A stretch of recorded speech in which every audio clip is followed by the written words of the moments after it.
नमस्कार ज्ञानवीरों, आप सभी का स्वागत है हमारे YouTube चैनल सतगुरु गुरुकुल क्लासेस में। आज हम क्लास 12th इकोनॉमिक्स के महत्वपूर्ण चैप्टर मुद्रा को बिल्कुल आसान भाषा में पढ़ेंगे। अगर आप बोर्ड एग्ज़ाम की या किसी भी बोर्ड एग्ज़ाम की तैयारी कर रहे हैं तो ये वीडियो आपके लिए बहुत हेल्पफुल है। किसी भी बोर्ड का मतलब जहाँ NCERT फॉलो की जाती है जिस स्कूल में, वो वाला, ठीक है ना। तो बहुत ही इजी और पॉइंट बाय पॉइंट इसमें नोट्स अवेलेबल हैं। तो स्टार्ट करते हैं, ठीक है ना।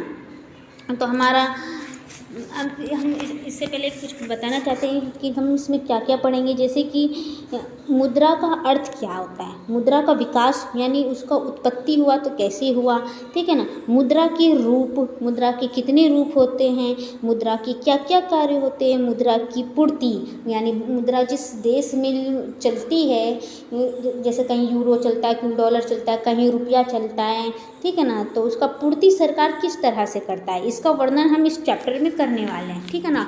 ये ज़्यादा बड़ा चैप्टर नहीं है, मुद्रा नॉर्मली है, ठीक है ना। तो ये एक ही वीडियो में कंप्लीट हो जाएगा।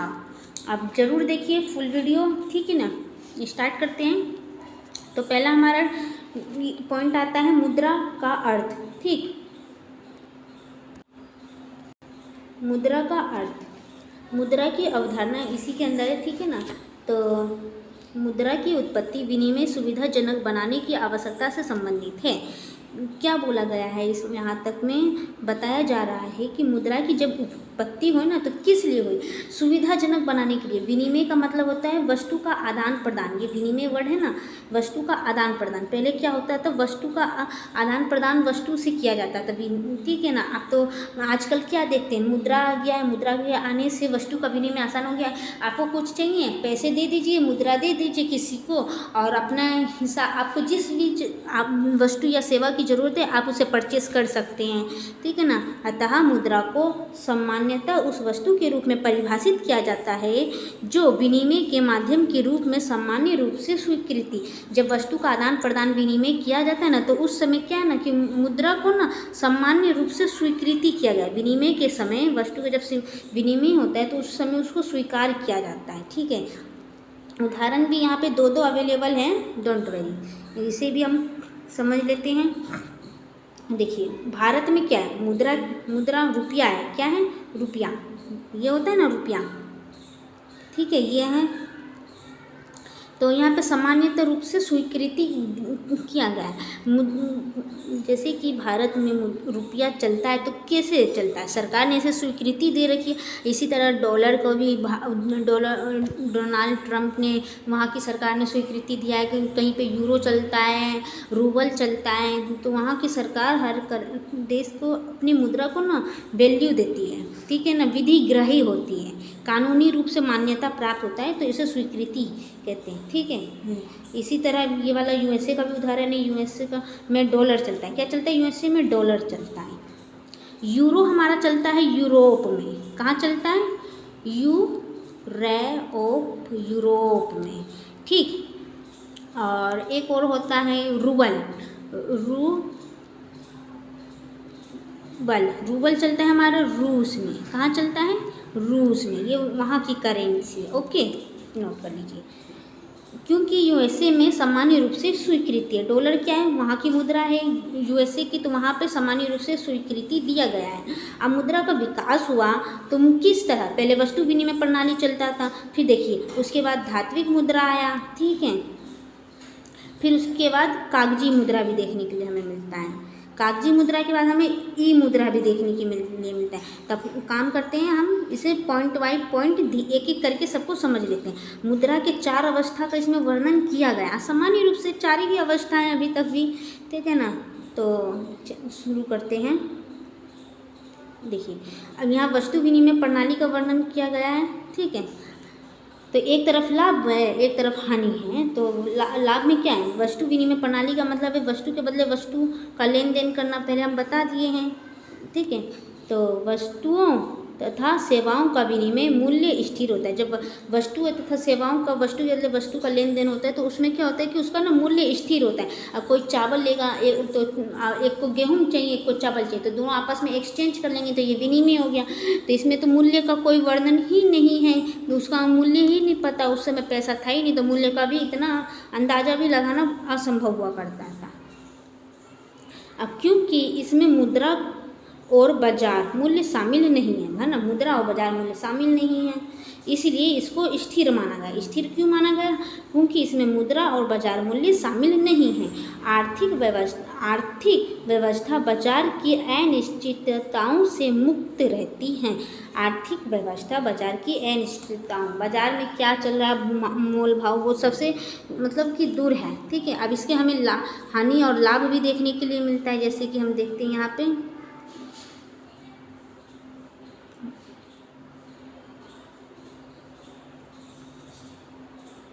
ये देखिए, वस्तु विनिमय प्रणाली के अंतर्गत क्रय, क्या बोला गया है यहाँ पे?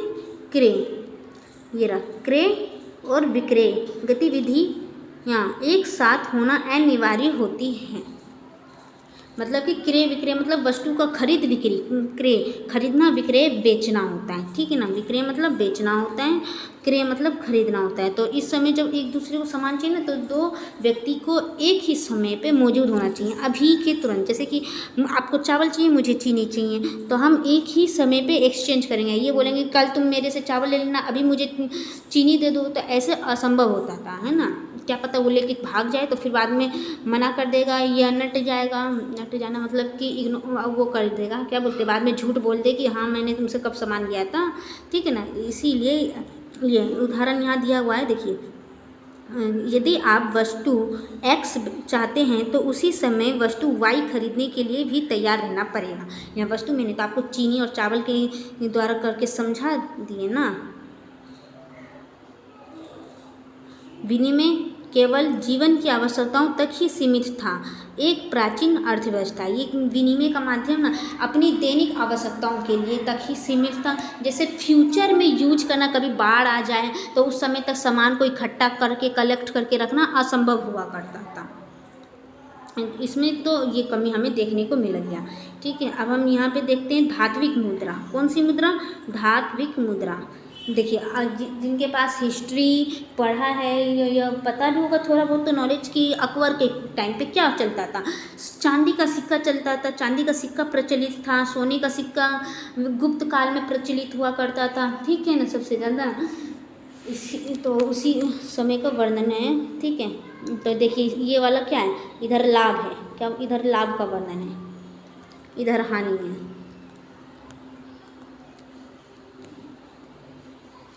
तो क्रय विक्रय गतिविधि पृथक कर दिया गया। जब धात्विक मुद्रा आया ना, तो वस्तु का क्रय विक्रय करना मतलब पृथक, मतलब कि अलग अलग हो गया। अब दो व्यक्ति पहले क्या होते थे, एक ही समय पे मौजूद होना बहुत ज़रूरी होता था, परंतु अब आज के समय में क्या है, या जब धात्विक मुद्रा आया, यदि किसी को सामान चाहिए, कोई एक्स व्यक्ति है, उसको कोई सामान चाहिए, तो वो क्या करता था, अपना धात्विक मुद्रा ले करके उस पर्सन के पास चला जाएगा और अपना पैसा धात्विक मुद्रा दे करके उससे वो सामान खरीद लेगा। इससे ये हो गया। ठीक है ना, विनिमय में सुगमता का मतलब, विनिमय मतलब कि आदान प्रदान में सुगमता मतलब होता है आसान हो गया।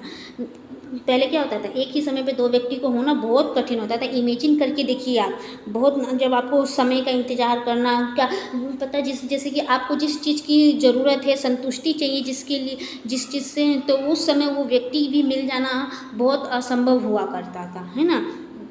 बाजार का विस्तार आर्थिक विकास के लिए अनिवार्य। इसका अर्थ है कि बाजार विस्तार के बिना आर्थिक विकास संभव नहीं। यानी बाजार का जब विस्तार, यानी बाजार में जब वृद्धि होगी, विस्तार होगा, आगे ग्रोथ करेगा, तभी इसका विकास संभव हुआ। ठीक है, धात्विक मुद्रा तब ना विकास में हुआ। परंतु इसका ना एक हानि भी हमें देखने को मिलता है। दो पॉइंट वर्णन है। बड़े लेन देन करने में धातु मुद्रा का उपयोग कठिन हो गया। क्या हो गया? कठिन हो गया। धातु मुद्रा छोटे मूल्य वर्गों में विभाजित करना कठिन हुआ, इसलिए इसे लेन देन करना भी कठिन हो गया। धात्विक मुद्रा से लेन देन करना थोड़ा कठिन हुआ करता था। मतलब हाँ, विनिमय का थोड़ा आसान किया गया, मगर इतना आसान नहीं होता था, क्योंकि उस समय क्या होता था ना कि जो वस्तु होता था ना, तो उतना ही सिक्का दे दो और वस्तु ले लो, ऐसे हुआ करता है। तो उससे जैसे आज के समय में क्या है, भारत में यदि आपके पास कोई रुपया है तो अब कुछ पैसा दुकानदार से देते हैं, फिर सामान लेते हैं तो उससे कुछ पैसा भी रिटर्न मिल जाता है। जैसे 500 का है, उसमें से आपने कुछ सामान ले लिया, चीनी ही ले लिया, तो कुछ पैसा सामान वापस मिल जाएगा ना। ठीक है, यदि आप पूरा कर लेते हैं तो बात अलग है। यदि आपको 1 किलो चाहिए, 2 किलो चाहिए, तो पैसे दुकानदार वापस करेगा ना, उसी हिसाब से यहाँ करें। अब देखते हैं कागजी मुद्रा। सबसे पहले कौन वस्तु विनिमय प्रणाली चलता था, फिर उसके बाद हमें क्या देखने के मिलता है, धात्विक मुद्रा देखने के लिए मिलता है। फिर उसके बाद हमारा आता है कागजी मुद्रा। कौन सा मुद्रा आता है, बोलिए आपको, कागजी मुद्रा। तीसरे नंबर पे कागजी मुद्रा, फिर प्लास्टिक मुद्रा। ठीक है, तो पहले हम कागजी मुद्रा देख लेते हैं, कागजी मुद्रा क्या है। देखिए, इधर लाभ है, पता ही है आपको, इधर हानि है। तो देखिए, अब मुद्रा की पूर्ति अधिक लोचदार हो गई, क्योंकि धातु मुद्रा के विपरीत अब सोना चांदी के कोष की आवश्यकता नहीं होती थी। पहले सोना चांदी का जब यूज होता था ना, तो कोष यानी भंडारण की आवश्यकता हुआ करती थी। और लोचदार का मतलब हो गया कि अधिक लोचदार, बहुत आसान हो गया। कागजी मुद्रा आ गया तो और बहुत आसान हो गया। ठीक है, मुद्रा की लोचदार पूर्ति के कारण बाजार का राष्ट्रीय और अंतर्राष्ट्रीय स्तर पर विस्तार हुआ। जब धात्विक कागजी मुद्रा आया तो देश विदेशों से, बड़े बड़े विदेशों से, IMF है ना, अंतर्राष्ट्रीय मुद्रा कोष, विश्व बैंक से, ये सबसे क्या हुआ, अपना भी हम बात रखने में सक्षम हुए, और बड़े बड़े देशों से हम अपना भी व्यापार करने लगे। ठीक है ना। इस तरह मुद्रा की निवेश का एक साधन बनकर उभरी, जिससे आर्थिक विकास की प्रक्रिया तीव्र हुई। जब इससे मुद्रा का विदेशों से लेन देन होगा तो ओबियसली हमारा आर्थिक विकास भी बहुत तेज ग्रोथ करेगा। अब इधर लोचदार देखते हैं कि लोचदार पूर्ति स्थिति तथा अवस्थिति जाल से संबंधित होती है। देखिए क्या बोला गया है फर्स्ट पॉइंट में, मुद्रा जो कागजी मुद्रा आया ना, तो लोचदार का मतलब आसान होता है। स्फीतिक का मतलब होता है, यहाँ स्फीतिक है, स्फीतिक मतलब नोट डाउन कर लीजिए, महंगाई हो जाना। अवस्थितिक मतलब कि जाल, अवस्थितिक सस्ता हो जाना। ठीक है ना। तो स्फीति मतलब जब कोई चीज़ मार्केट में बहुत आसानी से अवेलेबल होता है तो लोग उसका बहुत ज़्यादा डिमांड करने लगते हैं, तो उसके वजह से क्या होता है, स्फीतिक जाल फैल जाता है ना। और जब स्टॉक भर जाता है, जब लोग मार्केट में कुछ डिमांड नहीं करते हैं, तो उसको क्या करते हैं ना, दुकानदार या उद्यमी लोग, तो उसको अवस्थिति यानी सस्ता कर देते हैं, ताकि स्टॉक रखने से बेटर है कि सामान बिक जाए, सप्लाई हो जाए। हानि होने से कुछ लाभ हो ही जाता है ना उद्यमी को, बात यही है। तो ऐसी चुनौती का सामना करने को हमें देखने के लिए मिलता है। ठीक, अब हम देखते हैं इधर प्लास्टिक मुद्रा। कौन सी मुद्रा, प्लास्टिक मुद्रा, ये रहा। कागजी मुद्रा छापने की लागत में काफ़ी कमी आई। क्या बोलता है, कागजी मुद्रा छापने की लागत में बहुत कमी है जब से प्लास्टिक मुद्रा, जैसे कि क्रेडिट कार्ड, ठीक है, डेबिट कार्ड, फ़ोन पे, ऑनलाइन पे, कितने सारे हैं कि नहीं, गूगल पे, जब से ये सबका प्रचलन हुआ। और ये सबका प्रचलन ना कोरोना के टाइम के बाद कह सकते हैं, नहीं सॉरी, जब नोटबंदी हुई थी। ठीक है, बताइएगा कमेंट करके कि कब हुई थी। 2016 के आसपास हुई है। ठीक है ना, एग्जैक्ट डेट बताइएगा कि कब नोटबंदी हुई थी। ठीक है, जब नोटबंदी हुई ना, तो उस समय ना ऑनलाइन का बहुत तीव्र विकास हुआ। अब कोरोना के बाद तो हर एक चीज़ का ऑनलाइन बहुत तीव्र विकास हुआ है। ठीक, तो उसकी काफ़ी वृद्धि हुई, कागज़ छापने में ना कमी आया है। ठीक है ना। ई मुद्रा डिजिटल बैंकिंग को बढ़ावा देती है, ऑनलाइन बैंकिंग डिजिटल बैंकिंग को बढ़ावा देती है। ऑनलाइन डिजिटल बैंकिंग यही फ़ोनपे, पेटीएम, ठीक है, गूगल पे, ये सब है। ठीक, और ऑनलाइन बैंकिंग वित्तीय समावेश को बढ़ावा देती है, जिससे बैंकिंग प्रणाली विस्तार, आर्थिक गतिविधि का एक सेकेंड विस्तार, आर्थिक गतिविधि को तीव्र हुआ। ठीक है ना। बट इसका ना हमें एक हानि भी देखने के लिए मिलता है, जैसे कि जब से ऑनलाइन काम भी देखने को मिला है, तो आप लोग सुनते होंगे कि साइबर अपराध भी हमें बहुत ज़्यादा देखने को मिला है। साइबर अपराध ई मुद्रा लेन देन से जुड़ी उभरती हुई चुनौती का भी सामना करना पड़ता है। जैसे कि आपको किसी, जिसको आप जानते हो, उसके अकाउंट में पैसा भेजना है, अब गलती से एक भी नंबर या गलत हो जाता है या कोई स्कैम कर लेता है ना, तो उसके अकाउंट में पैसा ट्रांसफ़र हो जाता है। तो ऐसी चुनौती का भी सामना करना पड़ा। तो कौन कौन सा मुद्रा? सबसे पहले वस्तु विनिमय प्रणाली, ठीक है। वस्तु विनिमय के बाद आता है धात्विक मुद्रा। धात्विक मुद्रा के बाद हमें देखने को मिलता है कागजी मुद्रा। कागजी मुद्रा के बाद हमें देखने को मिलता है प्लास्टिक मुद्रा। और दोनों अगल बगल हानि और लाभ हैं, ठीक है। अब वस्तु विनिमय प्रणाली देख लेते हैं। ये वस्तु विनिमय प्रणाली को अच्छे से आप मतलब माइंड में सेट कर लीजिए। सीबीएसई में कथन और अभिकारक करके ये क्वेश्चन आया था, मेरे टाइम पे तो आया था, ठीक है।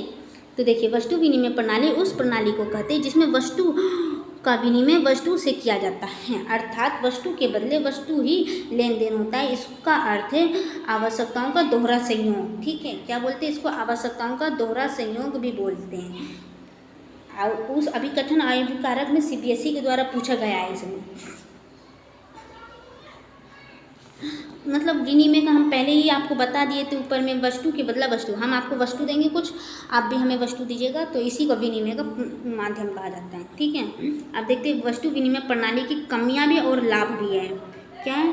वस्तु विनिमय प्रणाली की हमें लाभ भी देखने को मिलता है और कमियां भी देखने को लिए मिलता है। तो ये है लाभ और कमियां। और अब जिसमें कमियां हैं तो हम उसको हल करेंगे ना, ठीक है ना। आवश्यकताओं के दोहरे संयोग से अभिप्राय है कि उस समय एक ही बिंदु पर दो व्यक्तियों को ऐसी दो वस्तु की आवश्यकता होती है जिनका वे आवश्यकताओं से संतुष्टि के लिए विनिमय को लिए इच्छुक हों। बहुत आसान है, बहुत आसान परिभाषा है। हम पहले ही बता दिए, डेफिनेशन बताया, यदि ध्यान से सुने होंगे तो। नहीं तो पीछे करिए वीडियो और फिर से देखिए, समझ आ जाएगा। एक ही समय पर X नाम के व्यक्ति और Y नाम के व्यक्ति को, दोनों को ही तैयार होना पड़ेगा। ये चीनी इसको देगा और ये चावल इसको देगा, तो ऐसे वस्तु का एक्सचेंज हुआ, ठीक है। इसी को बोलते हैं वस्तु विनिमय प्रणाली एक समय पर। ठीक है, आप समझिए। मूल्य की सामान्य इकाई का अभाव। अब मूल्य, जब वस्तु विनिमय प्रणाली था ना, तो मूल्य की समान इकाई अनुमान लगाना असंभव था। जैसे कि ये कार इतने का है, अब जैसे कार और घोड़ा किसी को आदान प्रदान करना होगा तो इसमें ना मूल्य लगाना बहुत असंभव हो जाता था, ठीक है। मुद्रा के विकास ने मूल्य की समान इकाई को प्रस्तुत किया और इस प्रकार लेखा या हिसाब किताब में प्रणाली आई। देखो, मूल्य का एक समान, जब वस्तु विनिमय प्रणाली होता था तो कोई कहेगा चावल उस समय क्या, मतलब सपोज के लिए चावल हमारा हो गया 100 रुपये किलो, क्या 100 रुपये किलो। अब मान लेते हैं चीनी हो गया हमारा कितना, ये क्या हमारा चावल, ठीक। अब उस समय चीनी मान लेते हैं, वैसे तो मुझे अभी का रेट नहीं पता कुछ भी, बट मैं सपोज करके बता सकती हूँ 40 रुपया, ठीक है। तो क्या अब कोई चावल के बदले चीनी लेन देन करेगा आपस में, तो क्या ये रेट जो है या इकाई तो मेल खाता है? बिल्कुल नहीं खाता है, ठीक है। इसीलिए एक समान इकाई का अभाव था उस समय। इसी तरह मुद्रा के विकास के मूल्य की समान इकाई को प्रस्तुत किया। जब मुद्रा उस समय अभाव था ना, जब मुद्रा या धात्विक मुद्रा आया तो थोड़ा बहुत हेल्प तो मिला हमें भी, ठीक है। तो जब ये हेल्प हुआ तो लेखा हिसाब किताब प्रणाली ने जन्म लिया। नहीं तो पहले कहाँ कोई लिख करके रखता था। देखिए, सुने हैं आप लोग, बताइएगा। पहले के समय में हिसाब लिखित रूप में रखा जाता था, मतलब जब वस्तु विनिमय प्रणाली चलता था, ठीक है। अब भविष्य में किए जाने वाले ठेके की भुगतान देखिए, भविष्य में किए जाने वाले ठेके की भुगतान वस्तु इस मतलब कि अभी बताते हैं। देखिए, वस्तु विनिमय प्रणाली में ठेके के भुगतान या भावी भुगतान बहुत कठिन होते होंगे, ठीक है। यहाँ थोड़ा सा होते होंगे। मुद्रा के विकास ने ठेका या संबंधी भुगतान को सुविधाजनक बनाने एवं सरल बुनियादी मुद्रा के विकास के ठेका या संविदा संबंधी भुगतान को सुविधाजनक एवं सरल बना दिया है। ठेके के भुगतान से अभिप्राय है कि जैसे कि कोई आज काम कर रहा है तो उसको आखिर महीना लगेगा या उसको एडवांस कुछ पैसा दिया जाता है ना। अब मान लीजिए कि फैक्ट्री खोले हैं, अब आपके यहाँ कारीगर या हेल्पर कोई भी काम कर रहा है श्रमिक, तो आप उसको वेतन दीजिएगा ना। तो उसी हिसाब से भविष्य में किया जाने वाला भुगतान तो ऐसे करने में बहुत दिक्कत हुआ करता था पहले के समय में, मगर जब से मुद्रा आया, उसका उत्पत्ति हुआ, तो इस तरह का मतलब कि इस तरह भुगतान करने में आसान हुआ। ठीक है, इसी तरह हम देखते हैं मूल्य संचयन तथा मूल्य का हस्तांतरण। मूल्य का संचयन यानी कि मुद्रा का बचत करना, हस्तांतरण कठिनाई। हस्तांतरण किसी को चंदा के रूप में, उपहार के रूप में देना भी उस समय कठिन होता था, तो ये आसान बन गया। वस्तु अर्थव्यवस्था में बचत केवल वस्तु के संचय तक माध्यम से ही संभव हुआ। इससे पर्याप्त संचय लागत के साथ साथ पूंजीगत हानि का भी भय शामिल होता था। पूंजीगत हानि का भी शामिल हुआ करता था। जब मुद्रा का विकास हुआ तो इससे संचय यानी कि बचाना आसान हुआ, और हस्तांतरण यानी कि जैसे कि मेहमान कोई आते हैं घर में तो देखे होंगे कि पैसा कुछ ना कुछ दे के जाते हैं, तो हस्तांतरण चंदा के रूप में, ठीक है ना। ऐसे भी हम बहुत सारा चंदा के रूप में भी पैसा देना आसान हो जाता है। अब मुद्रा के रूप देखते हैं। मुद्रा के कौन कौन से रूप होते हैं। सामान्य तौर पर मुद्रा के 2 रूप होते हैं। ठीक है, यहाँ पे आसान से देख लेते हैं। एक होता है आदेश मुद्रा। आदेश मुद्रा के ही साथ न्यास मुद्रा होता है, तो इसको एक पॉइंट बोलेंगे, ठीक है ना। एक होता है पूर्णकाय मुद्रा। तो पहले हम आदेश मुद्रा तथा न्यास मुद्रा समझ लेते हैं, ठीक है ना। तो आदेश मुद्रा में ही हमें क्या देखने को मिलता है, न्यास मुद्रा। पहले हम आदेश मुद्रा समझेंगे, ठीक है ना। आदेश मुद्रा से अभिप्राय उस मुद्रा से जो सरकार के आदेश द्वारा जारी की जाती है। देखिए बहुत सिंपल डेफिनेशन है आदेश मुद्रा। तो किसके आदेश पे जारी किया जाता है, सरकार के द्वारा। जिस देश में जौन सी करेंसी चलती है तो वहाँ पे हम आप थोड़ी ना चलाएंगे, उस देश को जो कंट्रोल कर रहा है, वहाँ पे जो अर्थव्यवस्था है तो सरकार के द्वारा चलाई जा रही है ना, तो सरकार ही ना उसको लागू करेगा, ठीक है। इस तरह से हो गया, ठीक है। न्यास मुद्रा की मतलब आपकी और हमारी सहमति से होता है। जैसे कि रिश्तेदार या पड़ोसी हो जाते हैं, एक दूसरे के विश्वास पे दिया जाता है। पढ़ लेते हैं डेफिनेशन ना, दिक्कत की बात नहीं है। न्यास मुद्रा वह मुद्रा होती है जो विनिमय के माध्यम के रूप में स्वीकार की जाती है, क्योंकि यह प्राप्तकर्ता तथा अदाकर्ता के बीच पर विश्वास पर आधारित होती है। हम बोले थे ना इससे प्राप्तकर्ता और अदाकर्ता, यानी कि प्राप्तकर्ता जो मांग रहा है जिसको चाहिए, और अदाकर्ता देने वाला है।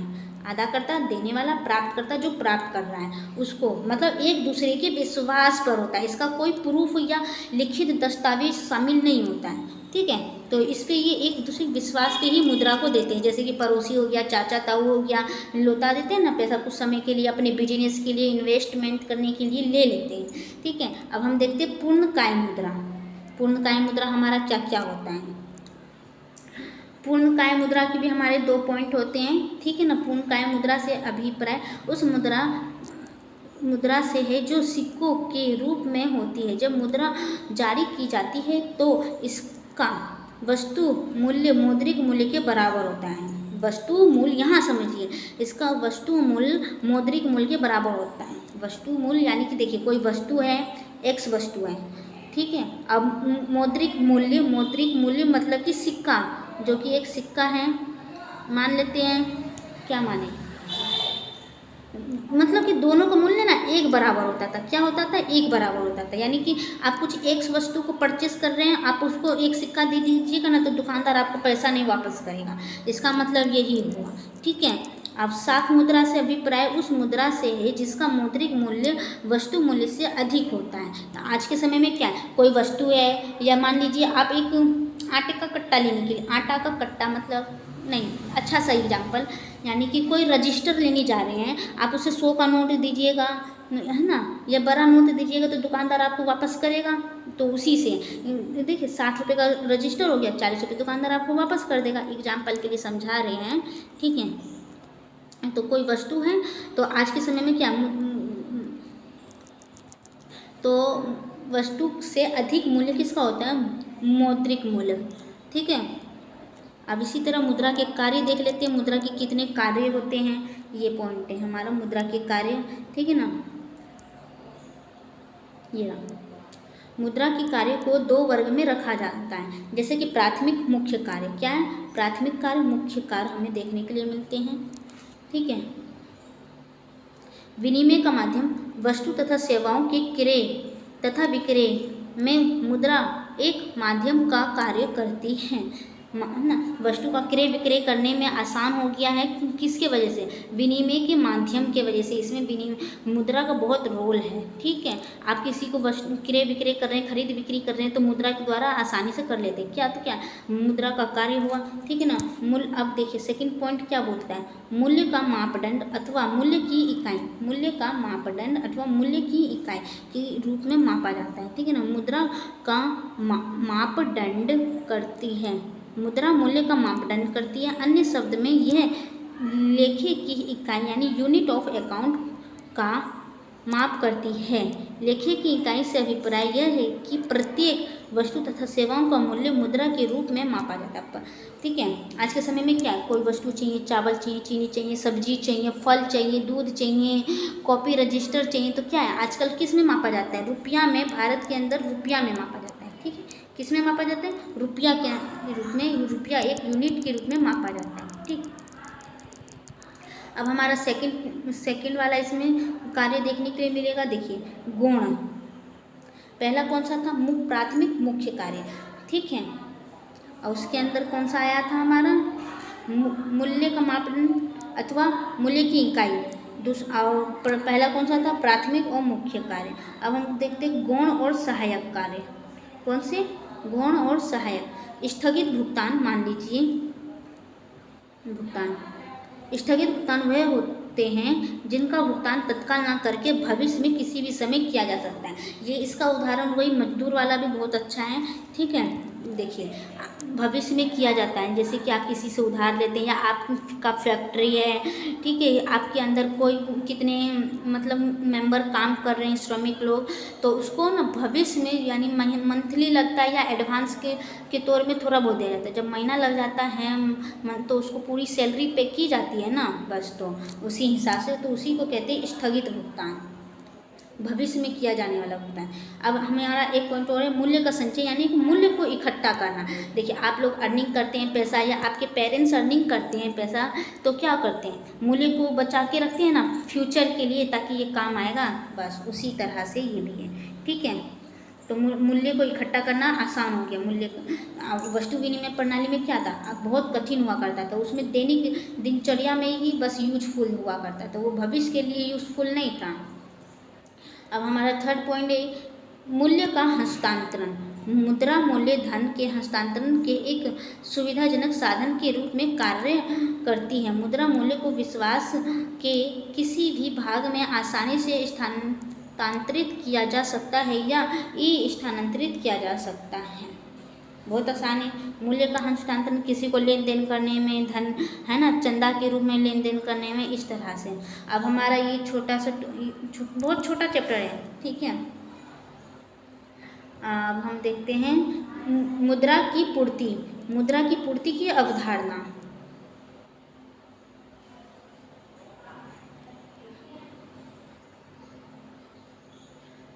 मुद्रा की पूर्ति एक स्टॉक की अवधारणा है। कौन सी अवधारणा है? स्टॉक अवधारणा है। इससे अभिप्राय एक निश्चित समय पर देश के लोगों के पास कुल मुद्रा के स्टॉक से है। ठीक है, स्टॉक अवधारणा है। इससे स्टॉक अवधारणा कब होता है?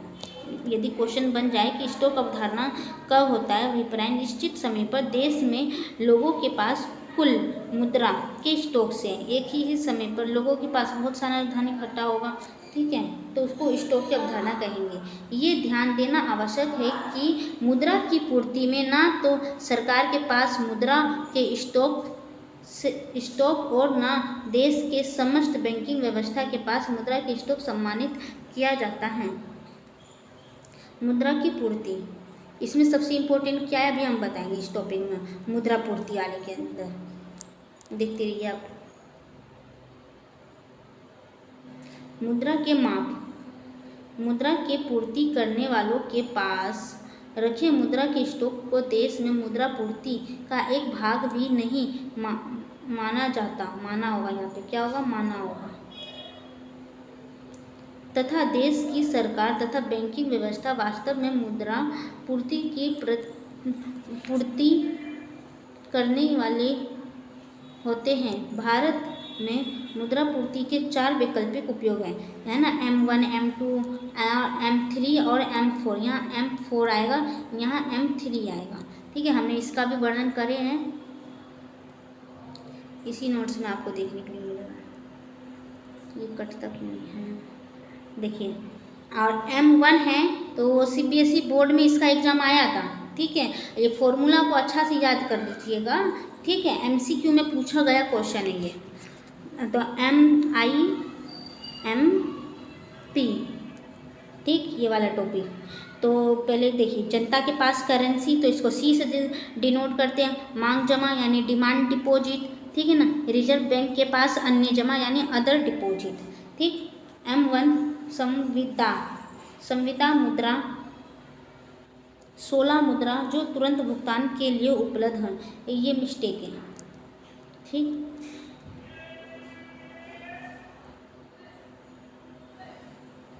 M1 होता है यानी जनता के पास करेंसी, मांग जमा और रिजर्व बैंक के पास अन्य जमा, हमारी ये 3 पे डिपेंड होती है।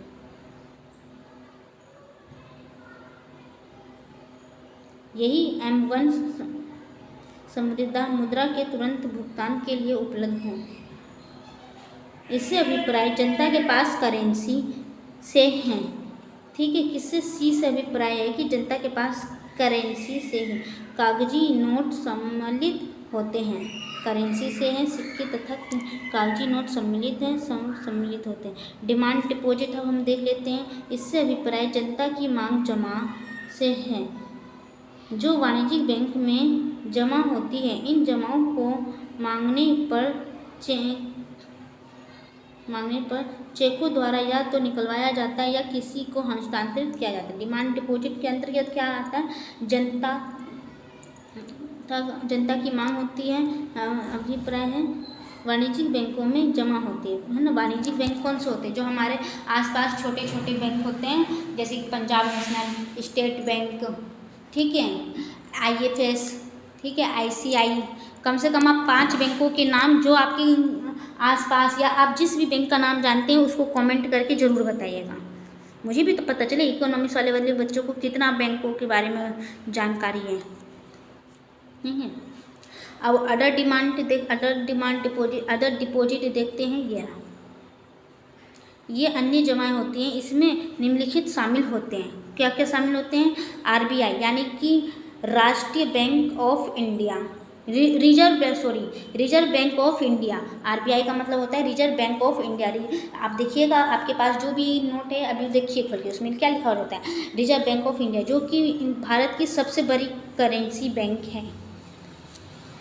पास रिजर्व विनिमय संस्थाओं, देखिए RBI के पास सार्वजनिक विनिमय संस्थाओं जैसे नबार्ड का फुल फॉर्म क्या है? इसे नोट डाउन कर लीजिएगा। नबार्ड का भी फुल फॉर्म CBSE में आ चुका है 1 नंबर में। राष्ट्रीय कृषि एवं ग्रामीण विकास बैंक, राष्ट्रीय कृषि एवं ग्रामीण विकास बैंक। मेरे संग 5 बार बोलिए, मैं आपके संग बोलती हूँ। ठीक है, राष्ट्रीय कृषि एवं ग्रामीण विकास बैंक, राष्ट्रीय कृषि एवं ग्रामीण विकास बैंक, राष्ट्रीय कृषि ग्रामीण विकास बैंक, राष्ट्रीय कृषि ग्रामीण विकास बैंक, राष्ट्रीय कृषि ग्रामीण विकास बैंक, राष्ट्रीय कृषि ग्रामीण विकास बैंक, राष्ट्रीय कृषि ग्रामीण विकास बैंक, राष्ट्रीय कृषि ग्रामीण विकास बैंक।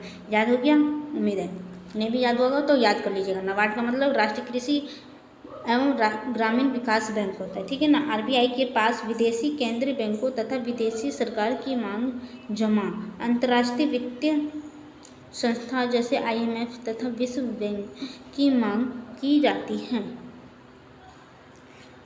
ठीक। अदर डिपॉजिट, इसमें सरकार की इसमें सम्मिलित होता है। OD मतलब होता है विशेष,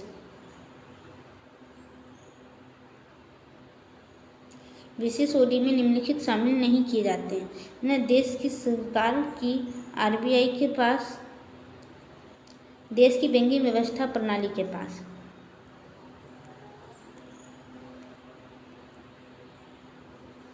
देखिए अभी हम ऊपर M1 पढ़ाए थे तो वही आगे फिर से। ठीक है, M1 को क्या बोलते हैं? नैरो मनी भी बोलते हैं। क्या बोलते हैं? Narrow money. याद कर लीजिए। M1 को नैरो मनी कहते हैं, M1 को नैरो मनी कहते हैं, M1 को नैरो मनी कहते हैं, M1 को नैरो मनी कहते हैं, M1 को नैरो मनी करते हैं। ठीक है ना। राष्ट्रीय कृषि ग्रामीण विकास बैंक नाबार्ड का फुल फॉर्म है। क्या है? राष्ट्रीय कृषि ग्रामीण विकास बैंक। हम स्क्रॉल नहीं किए हैं फिर भी बता रहे हैं, राष्ट्रीय कृषि एवं ग्रामीण विकास बैंक। और M1 कैसा मनी है कि नैरो मनी है, ठीक है।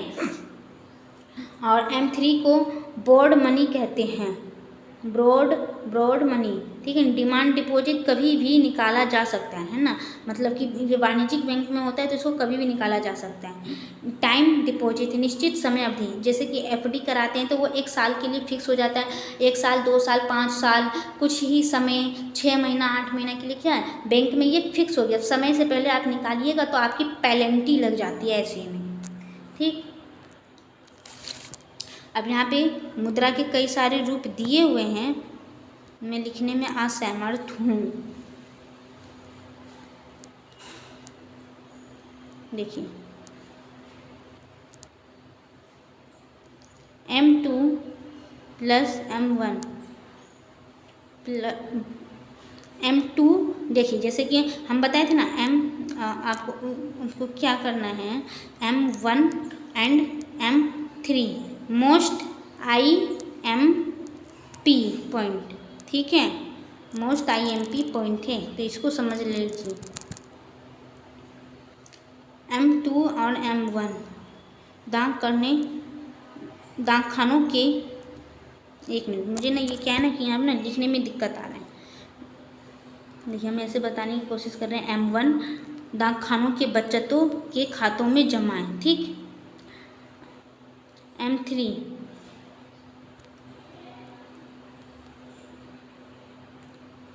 मेजरमेंट, M1 की तुलना में M3 को भी पूर्ति की व्यापक अवधारणा है। इसमें M1 के सभी घटक को अतिरिक्त वाणिज्यिक बैंक के पास लोगों की शुद्ध सावधिक जमाओं या निश्चितताओं से मुक्त करने से आया। एक मिनट, मुझे ना मोबाइल को ऐसे करना पड़ेगा, ऐसे समझाने में थोड़ी दिक्कत, क्या बहुत ही ज़्यादा दिक्कत हो रहा है।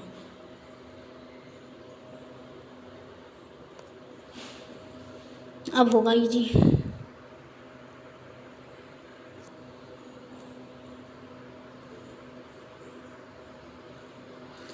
M2 समझ गए। M2 का में क्या होता है, M1 प्लस दाग खानों के बचत बैंक खातों के जमा, दाग खानों की बचत बैंक खातों की जमा, दाग खानों में बचत बैंक खातों की जमा, दाग खानों में बचत बैंक खातों में जमा बैंक, ठीक है। इसका यही फॉर्मूला बनेगा, ठीक है। अब M3 निकालना है तो M3 मेजर M1 की तुलना में M3 भी मुद्रा पूर्ति की एक व्यापक अवधारणा है। इसमें M1 के सभी घटकों के अतिरिक्त जब वाणिज्यिक बैंकों के पास लोगों की शुद्ध सावधिक जमाओं को शामिल किया जाता है।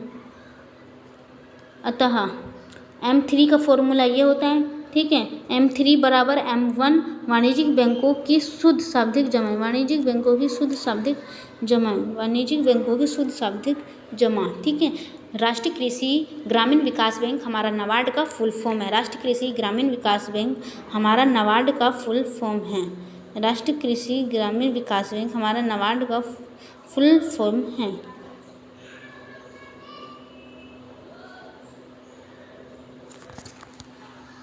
अब हम देखते हैं M4 यह मुद्रापूर्ति की ओर भी अधिक व्यापक अवधारणा है। यह M3 से भी अधिक व्यापक है। M3 के सभी घटक के अतिरिक्त इसमें दाग खानों के कुल जमाओं को सम्मिलित किया जाता है, ठीक है। देखिए M4 बराबर M3 प्लस दाग खानों की कुल जमा NSC को छोड़कर, ठीक है।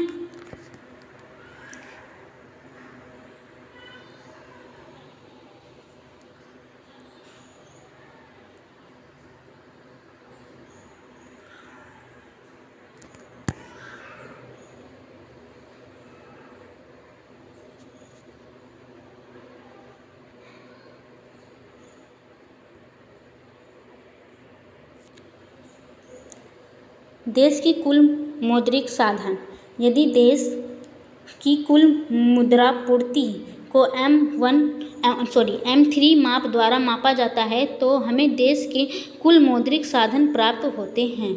क्या? कुल मौद्रिक साधन प्राप्त होते हैं। बस तो सबसे छोटा चैप्टर यही है इकोनॉमिक्स में, और भी चैप्टर हैं स्मॉल छोटे छोटे, ठीक है। ये इतना ही था।